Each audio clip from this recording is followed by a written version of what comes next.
Ukrainian literary scholar, journalist, and essayist Tetyana Ogarkova joins us from Ukraine's capital, Kyiv. She also runs international outreach at the Ukraine Crisis Media Center. Tetyana, welcome to our program. The situation in the port city of Mariupol seems dire. What are you hearing in terms of these Ukrainian soldiers and civilians that are holed up in this steel factory? Hello, really, situation in Mariupol now is really dramatic. The city is besieged for almost 2 months and without any kind of civilization there, without any water, electricity, heating, with bombing all the day long. And we do know the situation on the plant of Azovstal is also dramatic. Around 2,000 Ukrainian soldiers are still there. They're besieged by the Ukrainian army, and they're bombed at every minute.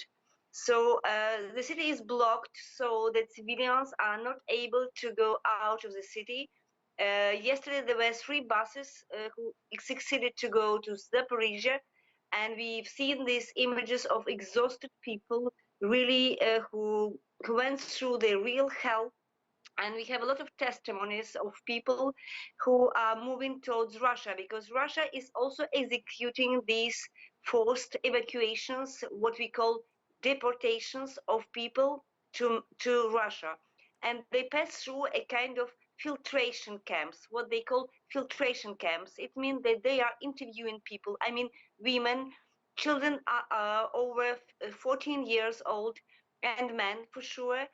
And quite a lot of people, around 5% of people, according to what we have now, they don't pass this filtration procedure. Well, let me, Tetyana, before you go on, I really want to get to the situation of these people that are trapped in this steel factory. What is going to happen to them? And are you getting any kind of information or indication that at some point these soldiers are going to give up?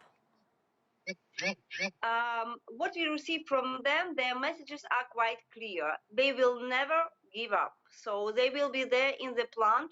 You should understand that the territory is huge. It's about 20 square kilometers with quite a lot of underground galleries. So they can stay there for a long time. And even these big bombs, they are unable to destroy these underground galleries.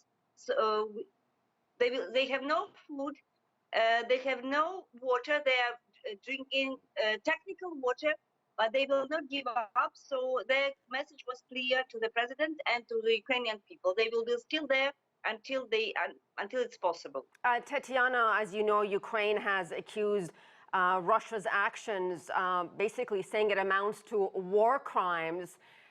Do alleged atrocities by Russian troops in what you're hearing with another mass grave found outside of Mariupol? We saw another one in Bucha. Do they, in fact, amount to war crimes? Yes, in fact, we are talking about war crimes, but we are also talking about genocide. Ukrainian parliament voted last week about qualifying what Russia does to Ukraine now as genocide. It is a political decision at that very moment, but still, you know, it proves, it shows the degree of how we see that. Another mass grave was discovered several hours ago, also close to Mariupol, in a different village, and up to 1,000 people are supposed to be buried here. If you speak about Mangush, about 9,000 people presumably are buried in this mass grave. So all these should be documented. At that very moment, Ukraine doesn't have access to this territory. But I imagine that we will be shocked when we'll discover all that. Tetyana, we're running out of time. I just want to get your take. If, in 10, 15 seconds perhaps, if you had a message for Russian President Vladimir Putin, what would you say to him?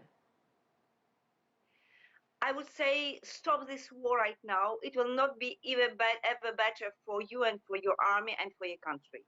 All right, we'll have to leave it there. Tetyana Ogarkova joining us live from Ukraine's capital, Kyiv.